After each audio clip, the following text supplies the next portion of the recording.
Is the UK beginning to look more and more like communist China?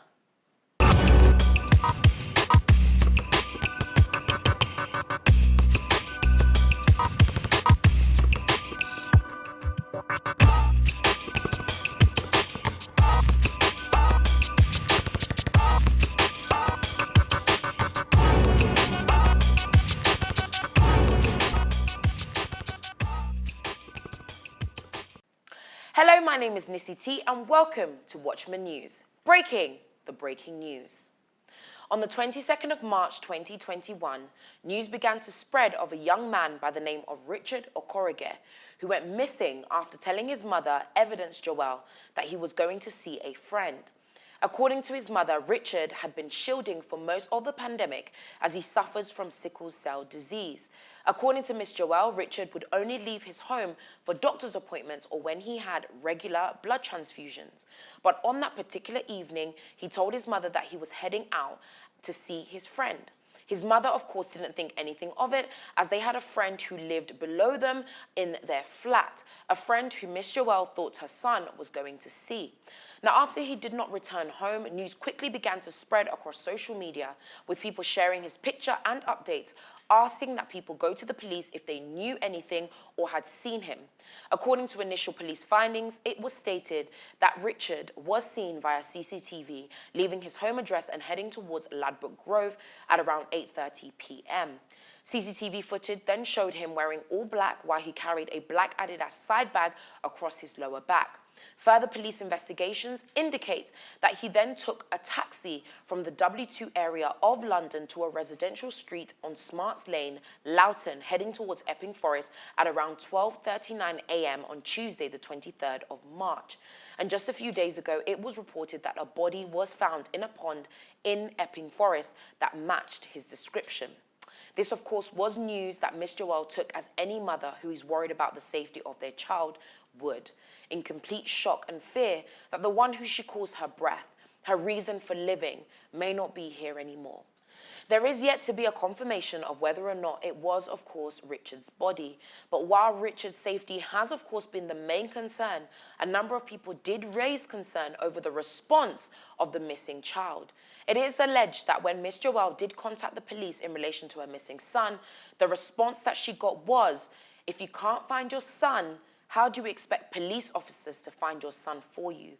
A response which I am sure shocked Miss Joel 1,000 times more than it has probably just shocked you.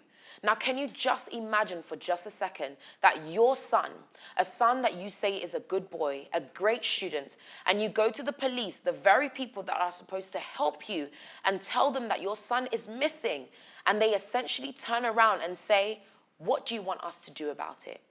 According to reports, it was also said that police didn't begin to search for Richard for at least 6 days after his mother actually reported him missing. This being in comparison to less than 3 days for Sarah Everard. Well, it wasn't long until people on social media caught wind of it and people began to make comparisons between Richard's case and that of Sarah Everard, the marketing executive who was recently found dead in a bag in Kent after it was said that a police officer had brutally murdered her just a few weeks ago. Or that of Madeleine McCann, a 4-year-old who went missing in 2007 while her and her parents were on holiday in Portugal. It is said that McCann's case is the most heavily reported missing persons case in modern history, a case that meant that over 11 million British pounds was spent in the search for this missing child.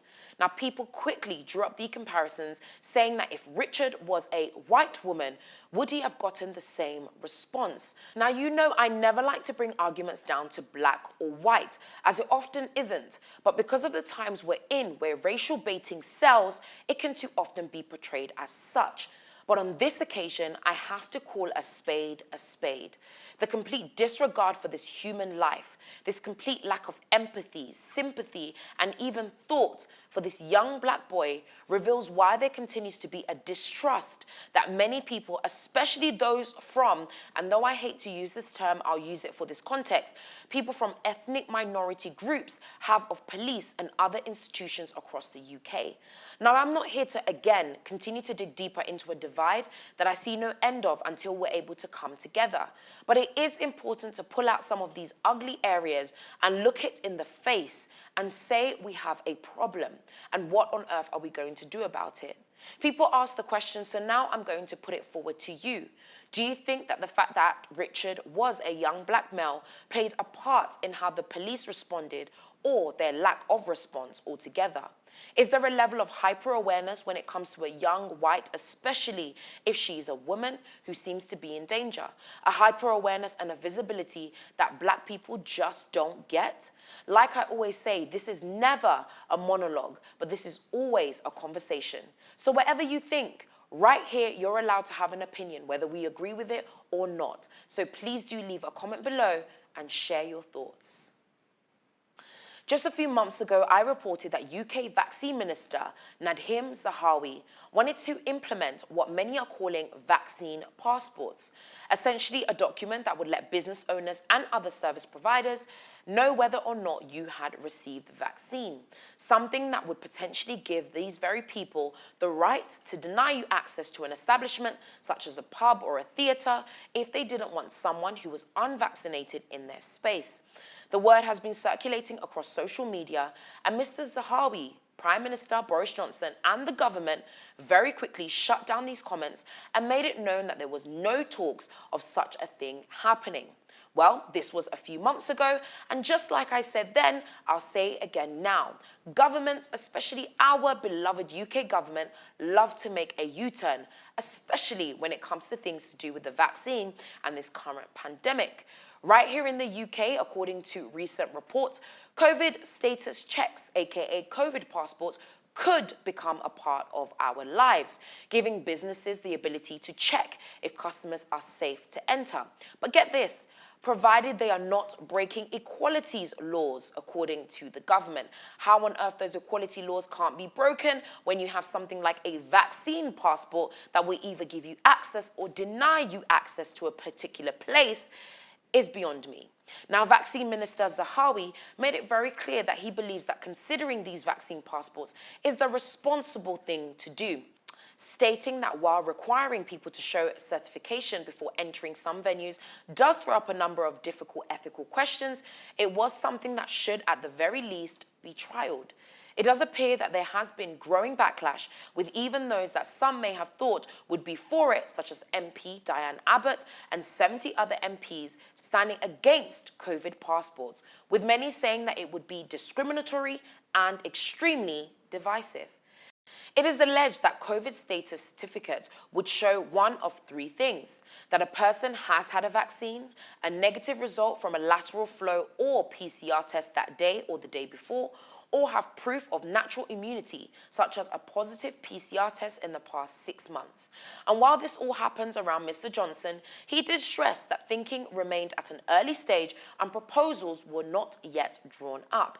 Now, when I said this a few months ago, I was called an anti-vaxxer and told that I was spreading misinformation. Now today, people have begun to realize that they may be forced into getting a vaccine in exchange for what some people might consider living a normal life. Now, call me an exaggerator, call me a skeptic, call me an anti-vaxxer if you wish, which I'm not, by the way, but hey, who cares? Call me whatever you want. But this is beginning to sound awfully a lot like China, a place in the world that no one, and I mean no one, should be aspiring to be like. A place where you are not free to express yourself. You can't even speak badly of the government for fear that you might go missing, end up dead, or be arrested by the police. A place where it's said that over 1 million people have been placed in camps because of their religious beliefs, many of whom have been tortured and forcefully sterilized. A place where the one-child policy, which I'm sure we're all very familiar with, meant that people could only have one child and had to carry, get this, documentation to say that they only had this one child. Otherwise, they could face repercussions from the police and other bodies. Is it just me, or are we suddenly sounding more and more like our lovely friends in China? Today, it's COVID passports to dictate who is and isn't allowed in some spaces. Tomorrow, it's something else that strips you of your freedom to choose what you do or don't want inside of your body. But I digress. Perhaps I'm just being another anti-vaxxer, another skeptic loony that doesn't know what they're talking about. But if these things do end up happening, just know I'll be right here. Not to say I told you so, but to ask you, okay, what happens now? But as always, I'd love to hear your thoughts. Are we heading down a slippery slope, or do we just need to shut up, get the vaccine in the spirit of protecting those around us? Leave a comment below, as I would love to hear from you. And with that, I'd like to thank you once again for tuning into Watchman News, breaking the breaking news. Of course, do not forget, if you haven't already subscribed to our YouTube channel, make sure you subscribe right now and click that bell button so you're notified every single time we post a brand new video. And as always, please do make sure you leave a comment below, because I definitely will be watching. This is never a monologue. This is always a conversation that you need to be a part of. I'll see you again next time.